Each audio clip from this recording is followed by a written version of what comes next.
अस्सलाम वालेकुम नाज़रीन, मैं हूं असनाद मलिक अपने नए प्रोग्राम के साथ। नाज़रीन, मखसूस नशिस्तों के केस के हवाले से फुल कोर्ट की समाअत सोमवार तक मुलतवी हो गई है।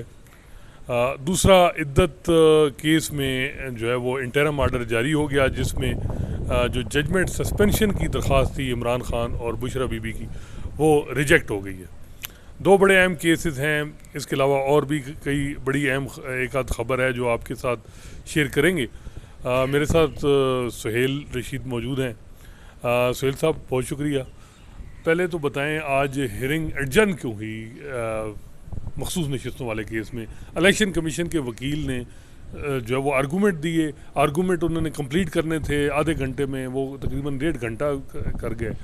तो केस एडजर्न क्यों हुआ? क्या वजह लगती है कि क्योंकि आज डिसाइड हो सकता था फैसला? डिसाइड तो कहा जा रहा था इससे पिछली समाअत पे कि हो जाएगा, लेकिन इलेक्शन कमीशन के वकील ने जब से दलाइल का आगाज़ किया है, केस नए नए रुख लेता गया और आज बिल्कुल एक नया रुख लिया। और उसकी वजह ये बनी थी कि कल जब एडजर्न हो रहा था तो जस्टिस आयशा मलिक ने कहा था कि आप मैं उन 81 लोगों की कागजात नामजदगी का रिकॉर्ड पेपर बुक की सूरत में दें जो सुन्नी इत्तेहाद कौंसिल में शामिल हुए आज़ाद लड़कर। तो आज वो एक आधी पेपर बुक तो ले आए थे सारे जजेस के लिए, अगरचे कापी नहीं थी, उसमें वो थोड़े पकड़े गए हैं कि उसमें कुछ लोग ऐसे मौजूद पाए गए हैं जिनकी चीफ जस्टिस काजी फायसा ने खुद निशानदेही की, जिन्होंने पीटीआई से वाबस्तगी ज़ाहिर कर रखी थी और आखिरी दिन तक बरकरार रही और उन्होंने वापस भी विड्रा नहीं किया वो सर्टिफिकेट। तो उन्होंने फिर पूछा है कि जी आपने उसके बाद इन्हें कैसे इंडिपेंडेंट क्यों डिक्लेयर किया? हाँ, आपने इनको आज़ाद कैसे डिक्लेयर किया? ये फर्स्ट टाइम था जब चीफ जस्टिस काजी फायसा ने इस केस में, आज 5वें दिन समाअत 13 रुकनी बेंच के सामने, पहली बार था कि चीफ जस्टिस ने ये पॉइंट आउट किया कि भाई क्यों ये पीटीआई के लोग हैं तो इनको आपने आज़ाद क्यों कहा। यानी कि मान लिया चीफ जस्टिस काजी फायसा ने कि इनका जो बल्ले वाला फैसला था उसकी तशरीह ठीक नहीं की गई इलेक्शन कमीशन की जानिब से, और ये पहले भी अशारतन मान रहे थे कि जी किसी ने गलत तशरीह की तो हम क्या करें। तो अब इलेक्शन कमीशन बिल्कुल कोर्ट के सामने इस चीज़ पे आ चुका है जी कि नहीं, तशरीह हमारी क्या कहते हैं वो सिकंदर बशीर साहब ने कहा इलेक्शन कमीशन के वकील ने कि नहीं जी हमारी तशरीह ठीक है। तो जस्टिस अतरमुल्ला ने कहा कि आपको वो बेंच जिसने फैसला दिया है वो कह रहा है कि आपकी तशरीह गलत है, तो आप कैसे ठीक कह रहे हैं? तो इस पर इलेक्शन कमीशन के वकील के पास और कोई आर्गूमेंट बाकी नहीं बचा, सिर्फ ये कहना पड़ा कि जी नहीं, ये अभी सिर्फ ऑब्जर्वेशन है ना उस बेंच की, उसने फैसला तो नहीं दिया, वो एक अलग रिव्यू पेंडिंग है। रिव्यू पेंडिंग है, एक ही बार बात हो रही है, रिव्यू पेंडिंग है, रिव्यू पेंडिंग है। यानी आप फुल कोर्ट के सामने केस खुल गया। फिर इलेक्शन कमीशन के वकील को कहना पड़ा कि जी आप जो पेशावर हाईकोर्ट ने फैसला हमारा बरकरार रखा है बस उसको देखें और उस पर फैसला करें। तो जस्टिस मंसूर अली शाह ने इस पर उनमें वाजे किया कि आप थोड़ा सा ठहर जाएँ, वो हमारे ऊपर बाइंडिंग नहीं है पेशावर हाईकोर्ट का फैसला, हमने पूरा क्रक्स देखना है कि इशू कहाँ से शुरू हुआ है। अब इसके बाद आज के पूरे दिन की अगर हम बात करें तो इलेक्शन कमीशन के वकील ने कोई नई चीज़ अदालत के सामने नहीं रखी, कोई कन्विंसिंग पॉइंट। अच्छा सुहेल, जिस्ट जो मुझे लगा वो ये था कि जजेस इस मामले में थे कि जी चलें पीटीआई वालों से तो गलती होगी, आपने इनको इंडिपेंडेंट कैंडिडेट कैसे डिक्लेयर किया? जनवरी 13 के फैसले में तो नहीं लिखा हुआ था। जी ये जी बिल्कुल ये पॉइंट था। और आज एक बड़ी अच्छी चीज़ देखी मैंने, जस्टिस मुनीब अख्तर कह रहे थे कि हमारे फैसले में ये नहीं लिखा था, यानी कि आज एक तरह से उसकी ऑनरशिप ली जा रही थी और किस तरह से ये लगा कि जी वो सुप्रीम कोर्ट का जो फैसला है बल्ले वाला, तो उसमें तो ये नहीं लिखा हुआ। और चीफ जस्टिस भी ये कह रहे हैं कि उसमें ये नहीं लिखा हुआ। और फिर जो इलेक्शन कमीशन पॉइंट आउट कर रहा है चीज़ कि जी ये देखें, जो जस्टिस नईम अख्तर अफगान ने पॉइंट आउट की पूरा डाटा कि जी ये मैंने बड़ा वर्कआउट किया है और उसमें 35 बंदों ने तो आपने आगे खाना खाली छोड़ा हुआ है, कोई वाबस्तगी नहीं जाहिर कर रहे, तो इससे लगता है वो कितने गैर संजीदा थे। लेकिन जस्टिस मुनीब अख्तर ने कहा कि जब इलेक्शन कमीशन खुद कन्फ्यूजन फैला रहा था, खुद कंफ्यूज कर रहा था, तो उम्मीदवारों से आप क्या जो मेरी समझ में है कि अगर एक भी उनका कैंडिडेट रिटर्न हो जाता जिसकी एफिलिएशन है, तो जो इलेक्शन कमीशन की इंटरप्रिटेशन है उसके मुताबिक यह है कि वो रिजर्व सीट के हकदार हैं। अगर क्योंकि और सारे इंडिपेंडेंट चले 50 ज्वाइन कर सकते। इशू है कि एक और वो आपने देखा होगा कि जस्टिस अतरमुल्ला ने सीरियल नंबर 22 के 21 का कहा कि ये बंदे को आपने जो है वो इंडिपेंडेंट डिक्लेयर किया। तो इसमें इलेक्शन कमीशन के पास जवाब नहीं है। इलेक्शन कमीशन बज़ाहिर यही है कि जनवरी 13 के फैसले की इंटरप्रिटेशन उसने की और वो कायम है इस पर, जजेस इससे हट गए। लेकिन इंटरप्रिटेशन की, लेकिन ये कब किया गया, किस मीटिंग में तय किया गया? जैसे मंसूर अली शाह ने ये भी पूछा है कि वो रिकॉर्ड तो हमें देना, इलेक्शन कमीशन कोई फैसला करने के लिए बैठता है ना, कब आपने ये सोचा, ये तय किया कि आप पीटीआई एस पार्टी एग्जिस्ट नहीं करेगी और ये इन लोगों को हमने आज़ाद रखना है? वो रिकॉर्ड अभी नहीं था उनके वकील के पास, उन्हें काजी में पेश करूँगा। दूसरा, सुन्नी इत्तेहाद कौंसिल के सरबराह पे इलेक्शन कमीशन के वकील ने एतराज़ उठाया जी कि ये तो खुद उस पार्टी के सरबराह हैं और ये इलेक्शन जीतने के बाद कह रहे हैं जी मैं सुन्नी इत्तेहाद कौंसिल में शामिल हो रहा हूँ, ये तो बड़ी हंसने वाली बात है।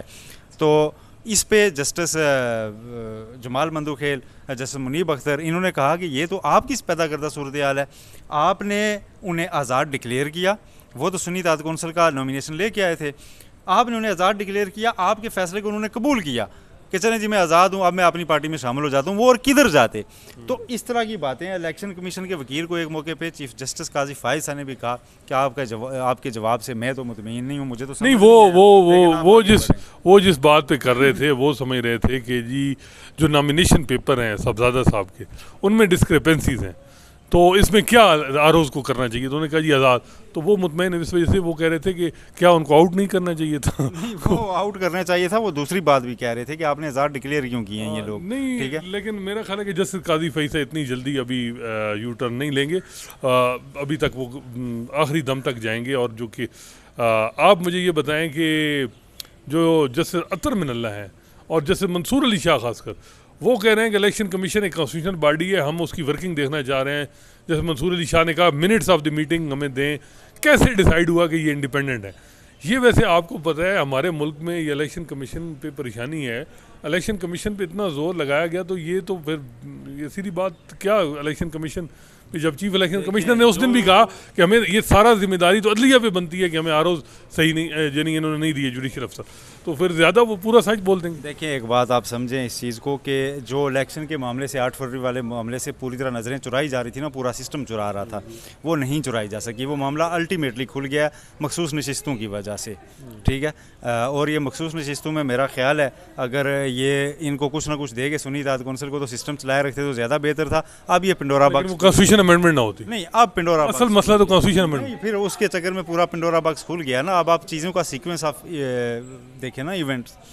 अब अमेरिका में से इतनी बड़ी एक चीज़ आ रही है कि उनकी कांग्रेस के सारे जनाब उनके नुमाइंदे कह रहे हैं जी कि आप तहकीकात करवाएं, और उस दौरान यहाँ पे ये समात भी हो रही है। तो एक चीज़ तो हर बंदे के जहन में आ चुकी है कि दुनिया देख रही है भाई, जिस दुनिया के साथ कल को हमने चलना है, और उसका कई मानी हो सकते हैं कि आ जाता है कि पीटीआई ने वहाँ लॉबिंग भी की, एक फैक्टर वो हुआ होगा। लेकिन अमेरिका जैसे मुल्क की अगर आप हिस्ट्री देखें, वो किसी भी मुल्क के लोगों को नाराज़ नहीं करता, वो उसकी वफादारियाँ उसके लोगों को राज़ी कर, सऊदी अरब भी, ठीक है, सऊदी अरब भी, वो चाह रहे होते हैं कि यार जो लोग वहाँ चाह रहे हैं ना, वो कल उन्होंने आना है वापस, तो उनको सेटिस्फाई रखो ताकि उनके साथ अगर चलना है। वहाँ पब्लिक बड़ा मैटर करती है। तो कहीं जस्टिस काजी कहीं कांग्रेस को खत तो नहीं लिखेंगे चीफ जस्टिस काजी फैसल? नहीं, उन्होंने अगर कांग्रेस ने कहा कि बल्ला छीनना गलत फैसला था तो फिर लिखा जा सकता है, प्रेसिडेंट उसका मौजूद है। आप नहीं, मुझे समझ नहीं आती कि सारा कुछ इलेक्शन कमीशन ने सब कुछ किया जनवरी 13।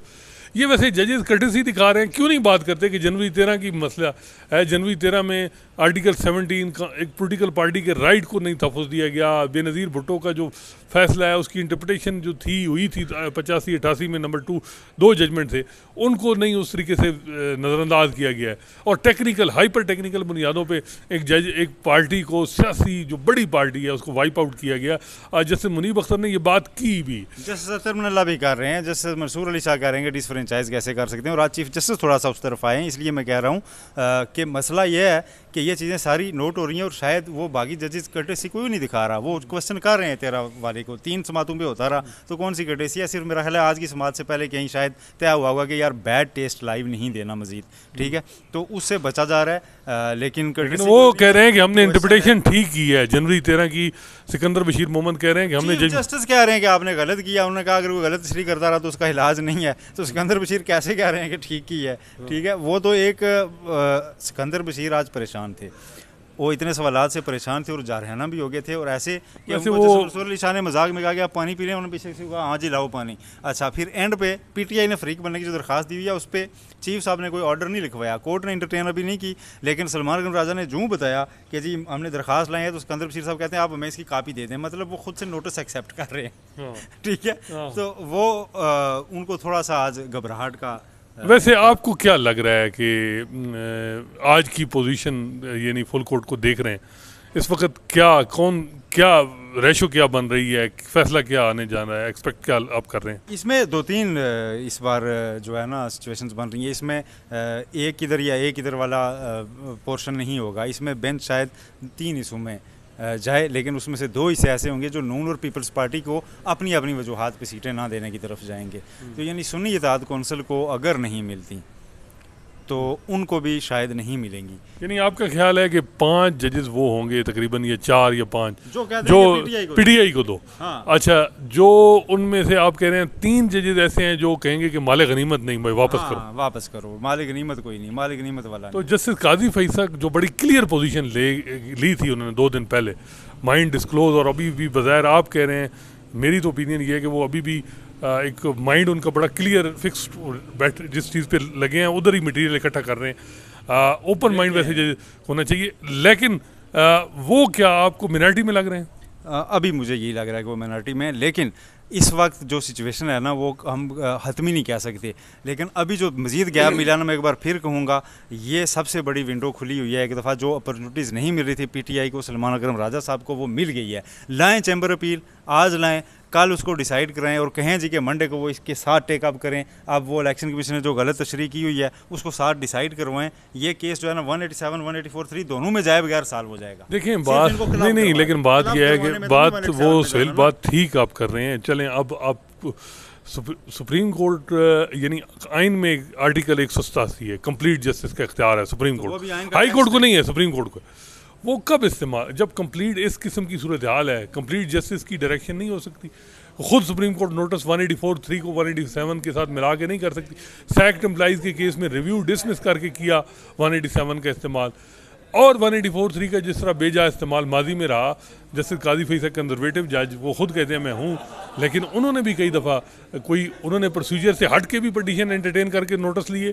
उन्होंने किसी ने तकरीर की कन्वेंशन सेंटर, वहाँ भी नोटिस लिए। F9 पार्क में कोई दरख्त कटे, वहाँ भी नोटिस लिया, और वो कटाई ठीक निकली बाद में। हाँ, तो बात यह है कि वो इतने आगे भी जाते हैं, कई प्रोएक्टिव भी कई चीज़ों में होते हैं। तो यहाँ क्यों इतने उस तरफ है, कंजर्वेटिव हो गए? मेरा सवाल यही है कि आइन के ही आर्टिकल है 187 और 184(3), और वो अभी नाजायज़ या इलिसिट नहीं करार दिए गए। ठीक है, वो आइन साजों के ही बनाए हुए हैं, पार्लियामेंट के बनाए हुए हैं, उनका इस्तेमाल भी पार्लियामेंट का एहतराम में ही आता है।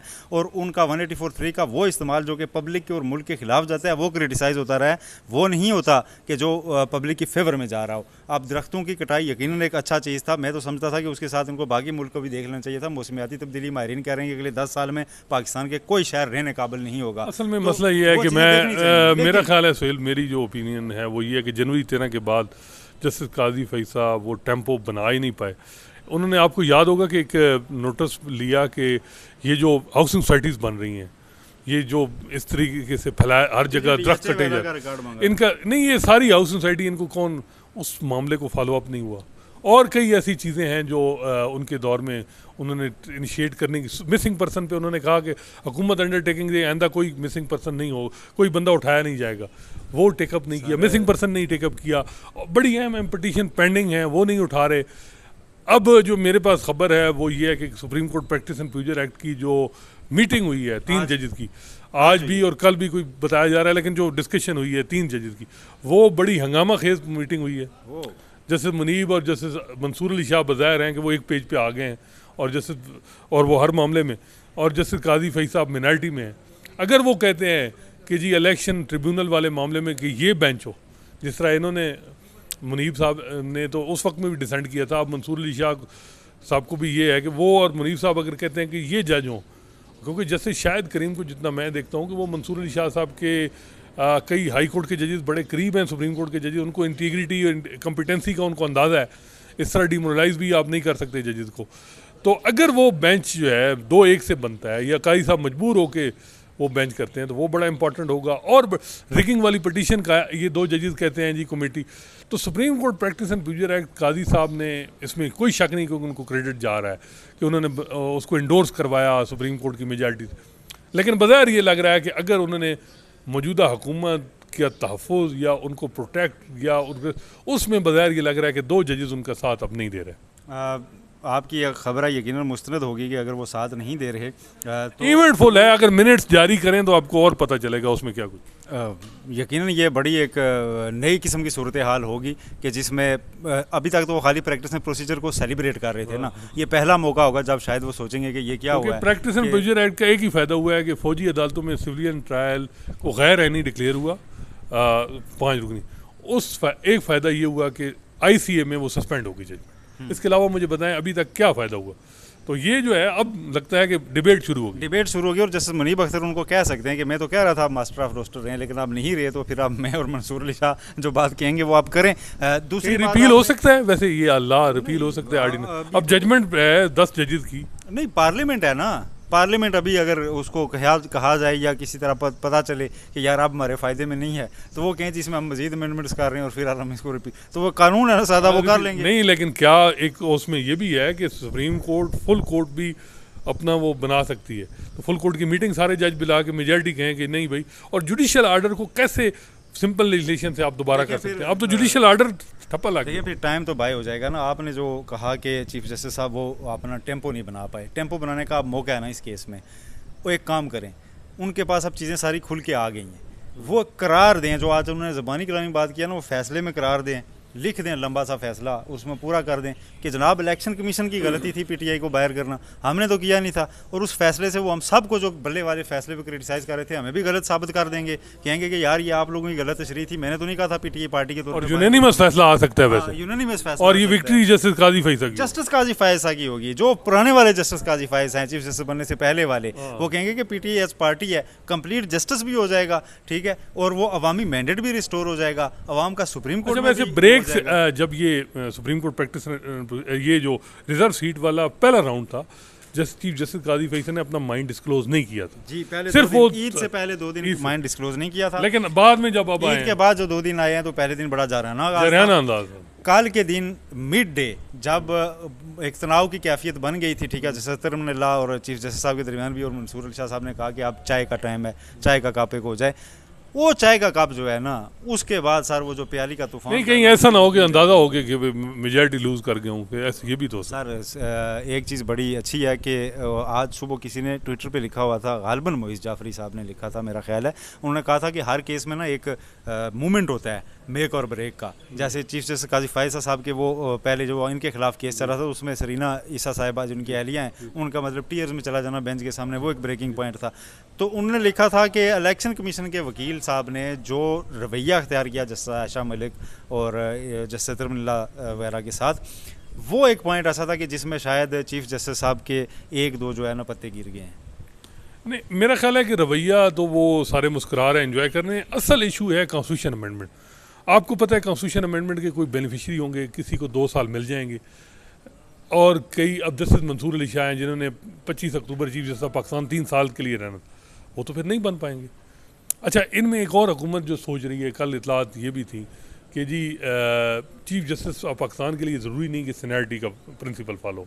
जी वो पैनल में से पिक करें, जैसे आर्मी चीफ का होता है ना, 4-5 के पैनल में से एक को पिक कर लेती है, तो फिर ये तो वो तरीका हो जाएगा कि ये जनाब। तो इसमें अब ये है कि जो फ्यूचर में जो लाइन में लगे हैं चीफ जस्टिस ऑफ पाकिस्तान बनना है, उनको ख़तरा है। लेकिन कई ऐसे हैं जो पहले रिटायर हो जाएंगे, जैसे मोहम्मद अली मजहर, जैसे जमाल मंदोखेल, जैसे नईम अफगान, जैसे अतर मिनल्ला, खैर वो तो जल्दी हो, जैसे अमीनुद्दीन खान, इनको तो ये होगा कि भाई हमें तो फिर इसमें फिर वो जो जस्टिस उमरता बंदयाल जब ये बन रहे थे ना प्रैक्टिस एंड प्रोसीजर, और एक और कानून भी दो बन के आ रहे थे, दोनों में एक सी बातें थी, तो उस वक्त जब वो अटॉर्नी जनरल को कहा थे ना कि जेंटलमैन हमारे साथ ये ना करें, हम आपके अदलिया को जो है ना कंट्रोल नहीं करने देंगे, तो इसमें फिर मौजूदा कोर्ट को उस तरफ जाना पड़ेगा कि आप अपनी तकदीर एग्जीक्यूटिव के हाथ में नहीं दे सकते। वैसे आपने नोट नहीं किया कि 6 महीने में काजी साहब इलेक्शन कमीशन के साथ खड़े हैं, हुकूमत के साथ खड़े हैं, हर जगह नहीं खड़े तो अपने ब्रदर जजेस के साथ, चाहे वो इंटरफेरेंस के मामले में हो, चाहे आज आपने देखा हो इस मामले में भी इलेक्शन कमीशन के वकील जो मर्जी गए, वो आगे से अमूमन जो बीइंग हेड होता है, वो अगर कोई बेंच के मेंबर कोई थोड़ा बहुत कोई ज़्यादा भी कर रहा हो तो वो इम्प्रेशन ये देता है कि मैं हेड हूँ तो प्रोटेक्ट करने की कोशिश। जी ये थोड़ा सा काजी साहब का एक मसला आ रहा है जिसकी वजह से ये मसला बिल्कुल आ रहा है। और कोई भी जो केस हो ना, उसमें जब बेंच का हेड जो है ना वो हेड होता है जस्ट, जो बाकी मेंबर्स होते हैं उनमें से कोई एक जज फ़र्ज़ किया अपनी अंडरस्टैंडिंग के लिए कोई भी डॉक्यूमेंट मांगता है किसी एक पार्टी से कि यार ये जमा करवाएं, तो मेरा ख्याल है उसको अप्रिशिएट करना चाहिए कि आने दें, वो उस पर अपनी राय बिल्ड करेगा ना जो देगा, वो क्या पता क्या सोच रहा है। आप फौरी तौर पे उसे सनाब नहीं कर सकते कि नहीं नहीं उसकी तो ज़रूरत नहीं, वो भाई उसे पता है ना कि उसने किस लिए मंगवाया है, ठीक है, वो उसके ऊपर अपना माइंड अप्लाई करेगा, ठीक है, उसको उसका राइट है, वो एक इंडिपेंडेंट पूरे जज के तौर पे बैठा हुआ है, वो वहाँ पे ये आपके कहे का पाबंद नहीं है। आप सिर्फ बतौर हेड ये कर सकते हैं कि हाँ जी इतनी देर में आप आर्गूमेंट्स करें, इतनी देर में आप करें, आप इन चीज़ों को कंट्रोल कर सकते हैं, ठीक है। और एक आपकी अच्छा, वैसे आप कुछ चांसेस हैं कि अभी भी जस्टिस काजी फैसल मेजॉरिटी में जा सकते हैं? मेजॉरिटी में सिर्फ इस सूरत जा सकते हैं कि अगर वो जो चीज़ें उनके सामने खुल के आ गई हैं इलेक्शन कमीशन का कंडक्ट, कि इलेक्शन कमीशन ने अगर वो माले गनीमत का माल कहें कि ठीक है रहने दें इनके पास, और ये पीटीआई का कोई हक नहीं, सुनिए इत्तेहाद कौंसिल का भी हक नहीं, इस पॉइंट ऑफ व्यू के साथ वो मेजॉरिटी में जा सकते हैं? देखें फिर अगर कन्विंस करें कुछ दोस्तों को अपने छुट्टियों में तो नहीं, वो बड़ा अगर वो कन्विंस करें तो फिर जा सकते हैं लेवल या फिर कहें जी कि देखें आप तो जस्टिस मसरत अली साहिबा भी माशाल्लाह रुबाए सेहत हैं और 3 नए जजेस भी आ गए हैं। नहीं, वो रिव्यू गवर्नमेंट का प्लान भी ये है कि रिव्यू तैयार है, जो ही होगा रिव्यू फाइल होगा, रिव्यू में एक प्ली होगी कि बेंच ज़रा बड़ा कर दें, या खैर अमूमन कानून ये है कि जो अभी जजमेंट आई है रिव्यू के वाले से कि उतने मेंबर होना चाहिए, तो उतने मेंबर होगा। खैर ये मामला तो हम कंक्लूड करते हैं, अब मंडे को पता चलेगा कि केस कंक्लूड होता है या काजी साहब मज़ीद इसको प्रोलॉन्ग करते हैं। वैसे पहले उन्होंने कहा था कि इसी हफ्ते होना है। अच्छा, दूसरा मामला इद्दत केस, ये बताएं कि इद्दत केस में हम पीटीआई वाले जो जितने लोग थे वो तो ये सेल्फियाँ बना बना के चला रहे थे कि जी अभी सस्पेंड हो जाएगी, इमरान खान बाहर आ जाएंगे, बिशरा बीबी, ये क्या पाकिस्तान में नहीं रहते, इनको अंदाज़ा नहीं है क्या? आपने वो जजमेंट भी पढ़ा है, क्या देखते हैं उसमें क्या रीज़न आई है, क्यों नहीं उन्होंने जजमेंट सस्पेंड क्यों नहीं की और अब बेल क्यों नहीं दी इमरान खान और बिशरा बीबी को नीचे से? वो तो उन्होंने जो ग्राउंड बताई है आपने फैसले में, उन्होंने मुख्तलिफ पुराने फैसलों का हवाला दिया है। ये जाई साहब का नाम क्या है? अफजल मजोका, ठीक है। उन्होंने मजोका साहब ने ये लिखा है जी कि 1998 में एक पता नहीं कौन से पप्पू थे, उनके केस में डायरेक्शन थी कि जी इसको इतने अरसे में निपटाना है, तो उनके केस में उनको सस्पेंशन नहीं मिली थी और इधर भी हम नहीं दे रहे, और फिर उन्होंने कहा जी कि बेल जो है ना वो डिस्क्रिप्शन होती है कोर्ट की, वो अक्यूज़ का राइट ख़वातीन के लिए भी कोई। और फिर अगला जो उन्होंने माइंड डिस्क्लोज किया है ना जिस चीज़ में पूरा अगर आदमी अपीलों का भी आप देख लें, वो ये डिस्क्लोज किया है जी कि सज़ा सस्पेंड तभी होती है जब एक विजिबली नज़र आ रहा हो कि ये सज़ा बरकरार नहीं रह सकेगी। इट मीन्स कि वो उनको विजिबली अभी ये नज़र आ रहा है कि ये इतना स्ट्रॉन्ग केस है कि इसमें सज़ा बरकरार। वैसे मुझे लग रहा है पीटीआई ओवर कॉन्फिडेंस हो गई थी, उनको अंदाज़ा नहीं था कि जो हालात हैं जिसमें वो समझ रहे हैं कि 6 जजेस ने खत लिख दिया अब कुछ नहीं होगा। नहीं, वैसे वो एक्सपेक्ट तो कर रहे थे कि शायद नैब जो नया केस है तोशा खाना का उसमें अरेस्ट कर लेगा। इस केस में वो कहते बाहर नहीं आएंगे, वो ये तो रना सनाउल्लाह टीवी पे नहीं, वो तो बिल्कुल क्लियर है, ये बड़ा क्लियर स्टेटमेंट थी टीवी पे बैठ के कहना कि उनके केस बनता कोई नहीं लेकिन हम ढूंढ के कोई बनाएंगे, ये वो क्लियर है, लेकिन वो नहीं आएंगे। मेन केस में उन्होंने कहा होगा कि क्या ज़रूरत है इसी केस में ही, लेकिन बात ये है कि क्या ये जो है ये हाई कोर्ट में अब ये आएंगे, क्या इनके पास रेमेडी क्या है, ये बिल के लिए आएंगे या मेन केस अपील अब डिसाइड होगी? अपील तो फैसले में लिखा है मजोका साहब ने कि 12 जुलाई तक मैंने डिसाइड करनी है, तो जब डायरेक्शन मौजूद है तो उसको हम डिसाइड करेंगे, तो उसको अब मंडे ट्यूसडे से शुरू हो जाएंगे उसके ऊपर। और इसी दौरान ये हाई कोर्ट में भी इनका केस अगर बहुत जल्दी लगा तो मंडे ट्यूसडे को ही लगेगा, तो हाई कोर्ट पूछ रही है कि यार आप 5-6 के दिन की बात है, आप जाके वो आर्गू करें और उसको डिसाइड कर लें, तो वो डिसाइड हो जाएगा। अब इनकी सस्पेंशन का मेरा नहीं ख्याल कि ऐसा ना हो फिर आखिर में आके वो मानिका साहब जो है वो इतराज़ कर दें बेंच ही तो लेकिन आज के फैसले से मुझे ये लगा है कि इद्दत वाले केस में अब इनको नीचे से रिलीफ नहीं मिलना। अब ये केस कहीं ना कहीं हाई कोर्ट सुप्रीम वैसे ये क्या गोल्ड मेडल इद्दत केस में पूरी अदलिया को दिलना चाहिए, कितना बड़ा फैसला है तारीखी, इंटरनेशनली इस पे भी इनको वैसे बड़े अप्रिशिएट हो रहा है कि वो यूएस के जो स्पोक्समैन है उनकी स्टेट डिपार्टमेंट के, वो जब भी आते हैं उस दिन मैं सुन रहा था कि एक अंग्रेज़ साफ़ी उनसे पूरा डिस्क्राइब करके सवाल पूछ रहे थे कि आपको पता है इमरान खान किस केस में अंदर है कि उनकी एहलिया के जनाब इतने सर्कल्स कंप्लीट नहीं और इस तरह के बेहुदा इल्ज़ाम आते हैं, ठीक है, तो वो भी आगे से मुस्कुरा रहे थे। वैसे मैं समझता हूँ कि जस्टिस काजी फैसल या सुप्रीम अदलिया को देखें और 1000 केस हों, ऐसे केसेस में जब करेंगे तो पूरी दुनिया में जागसाई होगी, फिर लेटर लिखने पड़ेंगे, तो ये वो अगर ये 6 जजेस के खात में एक डेटरेंस बन जाता तो चीज़ें बज़ाहिर ये लग रहा है कि उस चीज़ को ढीला छोड़ा गया। काजी साहब बजाय इसके अपने ब्रदर जजेस के साथ वो हुकूमत के साथ खड़े हुए और वो उस तरह डेटरेंस नहीं बना, और अभी भी बज़ाहिर ये है कि हालांकि ये केस जो है ये केस में खुद जो है नून लीग के लोग कहते हैं कि ऐसे केसेस की वजह से हमें सियासी तौर पे नुकसान हुआ है। नून लीग कह रही है, हुकूमत के जनाब स्टेट प्रोसिक्यूटर साहब छोटी ईद से पहले जब एक समाअत थी इसी केस की, तो उसमें कह चुके थे कि ये केस नहीं बनता। अच्छा, हाँ हाँ, अदालत में उन्होंने कहा था कि ये केस नहीं बनता। उस दिन वो वकील नहीं आए हुए थे, प्रोसिक्यूटर तो वो स्टेट के जो होते हैं वो थे। उन्होंने कहा जी इसका क्या, उन्होंने कहा जी मेरी नज़र में तो ये केस नहीं बनता, मुझे माफ़ फिर रखें। वो अभी हैं मेरा ख्याल है उसके बाद उनको इधर उधर कर दिया था। उसके बाद फैसल वावड़ा साहब जो इमरान खान की क्रिटिक हैं बहुत सख्त आजकल, उन्होंने एक दिन टीवी पे कहा कि बहुत बोंडा केस है। तो जब इस तरह की चीज़ें मौजूद हैं, जिस केस को कल किसी ने डिफेंड नहीं, मेरा ख्याल है उसने इस फैसले ने पूरे निज़ाम में इंसाफ को ना झंझोड़ा है। जी जी। और फिर वो लतीफ़ गवाह जो पहले दिन लगा के टीवी में पे चलाया गया, बाद में पता चला जी कि फ़र्द जुर्म में से उसको तो हज़फ ही कर दिया। अच्छा, फर्द जुर्म में नहीं है।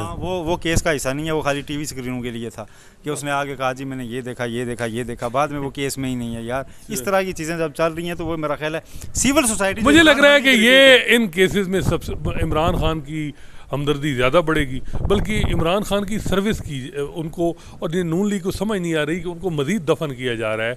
जब इस तरह की चीज़ें उनके टेनोर में होंगी और वो होंगी तो अल्टीमेट जो है उनके ख़िलाफ़ एक जो है मज़ीद नैरेटिव बनेगा और उनका अपना वोटर भी वो इन चीज़ों में बड़ा मुश्किल हो जाएगा। आप नून लीग को डिफेंड बात कर रहे हैं तो शरीफ फैमिली की सियासत हर गुजरते दिन के साथ डैमेज हो रही है। जिन्होंने जो समझते थे कि हमने राइट है हमारा, उसका बहाल करने का यही तरीका है कि विक्टिम कार्ड जो इस वक्त पीटीआई और इमरान खान वो छीना जाए और खुद उससे डिस्टेंस हुआ जाए कि ये केसेस हमने नहीं बनाए भाई। लेकिन ये बात करेगा कौन? और खुद नवाज शरीफ, असल में नून लीग का प्लान ये है कि इस वक्त एस्टैब्लिशमेंट इमरान खान से डील करे साल दो, उसके बाद जब ये मामलात हों तो फिर हम दोबारा नैरेटिव वोट को इज्जत देने वाली बात करें। नून लीग देखिएगा, नून लीग एक ना एक दिन कहेगी कि ये केस ये हमारे नहीं थे। रनस नौला पीछे टीवी में भी कह चुके हैं कि ना जी ना ना ना, हमें आप इसे दूर रखें, हमने नहीं 9 मई करवाया था। उससे पहले की बात अगर कोई या तो बताएं 9 मई हुआ था, उसके बाद ये सब इनके साथ हो रहा है तो भुगतें, ये हमने तो नहीं कहा था कि आप उधर चलें।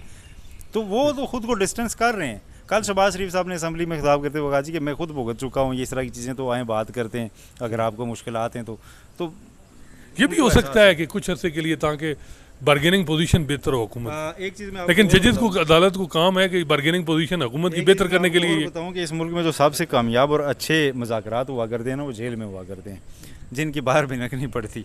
तो शायद इमरान खान का अंदर रहना उनके किसी काम भी आ जाए। ये बात, बहुत शुक्रिया सुहेल भाई। नाज़रीन, आपने सुना कि इद्दत केस में क्या हुआ, किस तरह सज़ा जो है वो बहाल रखी गई। अब देखते हैं कि पीटीआई जो है वो इस्लामाबाद हाई कोर्ट से रजू करती है या वहाँ मेन अपील ही उसको डिसाइड करने के लिए जो है वहीं जो है वो अपने केस प्लीड करती है। बाकी मामला जो रिज़र्व सीट का है वो सोमवार को टेकअप होगा। अब देखते हैं कि जस्टिस काजी फैसा कौन सा नया कार्ड, कौन सी बात नहीं करते हैं, या वो अपने कंसिस्टेंट रहते हैं अपने अप्रोच में। उनके लिए जो मैं कह रहा हूँ आइडियल पोजीशन ये है कि यूनानिमस फैसला हो और वो ही उनकी विक्ट्री होगी, ना वो पीटीआई की विक्ट्री होगी ना हुकूमत की विक्ट्री होगी। देखते हैं वो क्या करते हैं। इंशाल्लाह नए मौजू के साथ आपकी खिदमत में हाज़िर होंगे। अल्लाह हाफ़िज़।